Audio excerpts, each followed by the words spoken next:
सियासी खबरों में बात मोदी के प्लान 150 की। आखिर मोदी का प्लान 150 क्या है? 2024 में टिकट बंटवारे के दौरान क्या बीजेपी इस प्लान को अमल में लाएगी? मोदी के इस प्लान से देश की सियासत में क्या बदलेगा? देखिए रिपोर्ट।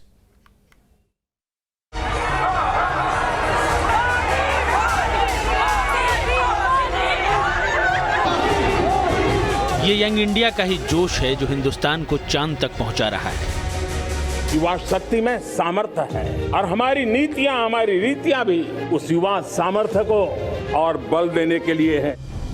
यंग इंडिया की कोशिशों की बुनियाद पर ही सुनहरे और विकसित न्यू इंडिया का सपना साकार हो रहा है। भारत जैसे युवा देश को दिशा देने में आप सभी युवाओं की बहुत बड़ी भूमिका है। पीएम मोदी की अगुवाई में हर क्षेत्र में युवा जोश को तरजीह दी जा रही है। हर फील्ड में ज्यादा से ज्यादा युवाओं को आगे आने का मौका दिया जा रहा है। लेकिन इन सब के बीच सियासत का क्या? क्या मोदी सरकार सियासत में भी युवाओं की एंट्री सुलभ करने के लिए कुछ कर रही है? 2024 के लिए मोदी का प्लान 150 क्या है? क्या 2024 के चुनाव के लिए मोदी युवा नेताओं को तरजीह देने का प्लान बना चुके हैं? 2024 के लोकसभा चुनाव में भाजपा 150 नए उम्मीदवार उतार सकती है। दरअसल प्रधानमंत्री नरेंद्र मोदी लगातार राजनीति में युवाओं के प्रतिनिधित्व की बात करते हैं और इस समय देश की 65% आबादी युवा है। मीडिया रिपोर्ट्स के मुताबिक 2024 के चुनाव में बीजेपी 150 नए उम्मीदवारों को उतार सकती है। इनमें 41 से 55 साल की उम्र के उम्मीदवारों की संख्या ज्यादा होगी। मौजूदा लोकसभा में सांसदों की औसत आयु 54 साल है। बीजेपी में 25 से 55 साल के सांसदों की नुमाइंदगी 53% है। खबरों के मुताबिक मोदी की अगुवाई में बीजेपी पार्टी में युवा सांसदों की नुमाइंदगी बढ़ाना चाहती है। इसी मकसद से योजना तैयार की जा रही है।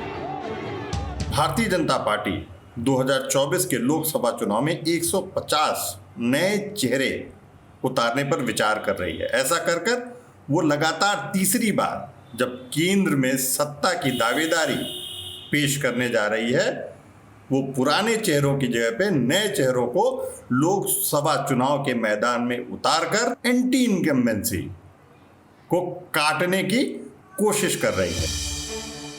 जानकारों का मानना है कि बार बार एक ही सांसद के चुनाव जीतने से संसद में युवा सांसदों की संख्या कम होती गई है। संसद में 3 बार से 11 बार चुनाव जीतने वाले सांसदों की संख्या में इजाफा हुआ है। सूत्रों के मुताबिक यही वजह है कि बीजेपी 2024 में कुछ नया करना चाहती है।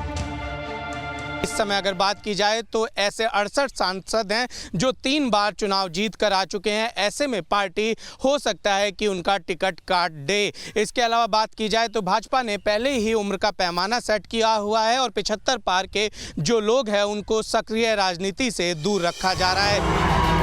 लगातार तीसरी बार मोदी की अगुवाई में बीजेपी चुनाव जीतकर इतिहास रचना चाहती है। इसके लिए पार्टी की तरफ से कई प्रयोग किए जा रहे हैं। चुनावी जीत के लिए चुनाव प्रचार और सोशल इंजीनियरिंग के फार्मूले को धार दी जा रही है। बूथ स्तर तक संगठन को और मजबूत बनाया जा रहा है। अब सवाल है कि क्या टिकट बंटवारे के लिए यूथ फार्मूला भी लागू होगा?